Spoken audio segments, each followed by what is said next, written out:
आज गुढीपाडव्यानिमित्त या सणाच्या उगमाचा इतिहास शोधण्याचा प्रयत्न केला तेव्हा एक विलक्षण गोष्ट समोर आली। सुमारे 2000 वर्षांपूर्वी भारतावर शक आक्रमकांचं संकट होतं। त्यांच्याकडे अफाट सैन्य, शस्त्र आणि सत्तेची मस्ती होती, पण त्यांच्यासमोर उभा होता शालिवाहन। लोककथा सांगतात की शालिवाहन हा कुंभाराचा मुलगा होता, ज्याने मातीचं सैन्य उभं केलं होतं। आणि जेव्हा युद्ध उभं ठाकलं तेव्हा त्याने त्या सैन्यामध्ये प्राण फुंकले। ढाल आणि तलवारी घेऊन ते सैन्य शकांवर तुटून पडलं आणि शालिवाहनाच्या नेतृत्वात त्या सैन्याने शकांचा पराभव केला आणि एका नव्या युगाची सुरुवात केली, ज्याला आपण शालिवाहन शक म्हणतो।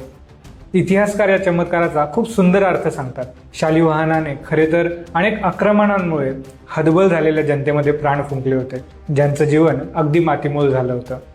जेव्हा ही विखुरलेली माती एक झाली तेव्हा त्यातून एक शक्तिशाली सैन्य तयार झालं।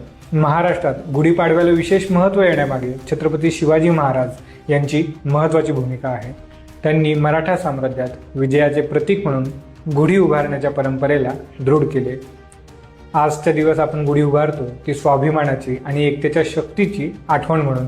हा दिवस आपल्याला आठवण करून देतो, माती जेव्हा विखुरलेली असते तेव्हा त्याची धूळ होते आणि ती जेव्हा एकवटते तेव्हा त्याची ढाल होते।